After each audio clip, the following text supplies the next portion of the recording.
MP Mithun రెడ్డికి bail మంజూరైంది. మద్యం కేసులో మిథున్ రెడ్డికి బెయిల్ మంజూరు చేసింది ఏసీబీ కోర్టు.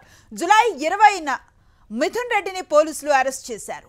ఎంపీ మిథున్ రెడ్డికి బెయిల్ మంజూరైంది. ఏసీబీ కోర్టు ఈ బెయిల్ను మంజూరు చేసింది. మద్యం అక్రమ కేసులో మిథున్ రెడ్డి బెయిల్ మంజూరు చేసింది ఏసీబీ కోర్టు. జూలై 20న మిథున్ రెడ్డిని పోలీసులు అరెస్ట్ చేశారు. ఇప్పుడు ఎంపీ మిథున్ రెడ్డికి బెయిల్ మంజూరైన పరిస్థితి. మద్యం అక్రమ కేసులో మిథున్ రెడ్డికి బెయిల్ మంజూరు చేసింది ఏసీబీ కోర్టు. జూలై 20న మిథున్ రెడ్డిని పోలీసులు అరెస్ట్ చేశారు. ఇదే అంశంపై పూర్తి సమాచారాన్ని ఏసీబీ కోర్టు నుంచి మా కరెస్పాండెంట్ సతీష్ అందిస్తారు.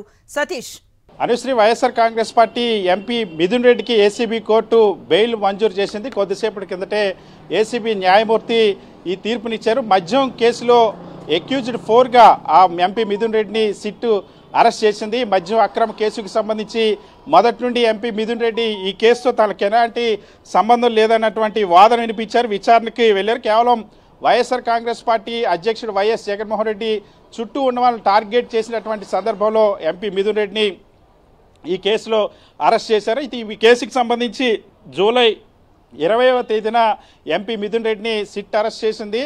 ముందుగా సుప్రీంకోర్టు ముందస్తు బెయిల్ కోసం సుప్రీంకోర్టును కూడా ఎంపీ మిథున్ రెడ్డి ఆశ్రయించారు. సుప్రీంకోర్టులో దాదాపు వాదనలు జరిగిన తర్వాత సుప్రీంకోర్టు ఇచ్చిన డైరెక్షన్ మేరకు సిట్ ముందు హాజరైన తర్వాత ఎంపీ మిథున్ రెడ్డిని ఈ కేసులో అరెస్ట్ చేసింది. జూలై 20న అరెస్ట్ అయినటువంటి మిథున్ రెడ్డికి ఇప్పుడు ఆ బెయిల్ మంజూరైంది. దాదాపుగా జూలై 20 నుండి సుమారుగా జూలై 20 అదేవిధంగా అప్పటి నుండి ఈ రోజు వరకు కూడా రాజమండ్రి సెంట్రల్ జైల్లో ఉన్నటువంటి మిథున్ రెడ్డికి సంబంధించి కొద్ది రోజుల కిందట ఆ సిట్ అధికారులు కస్టడీ కూడా తీసుకున్నారు.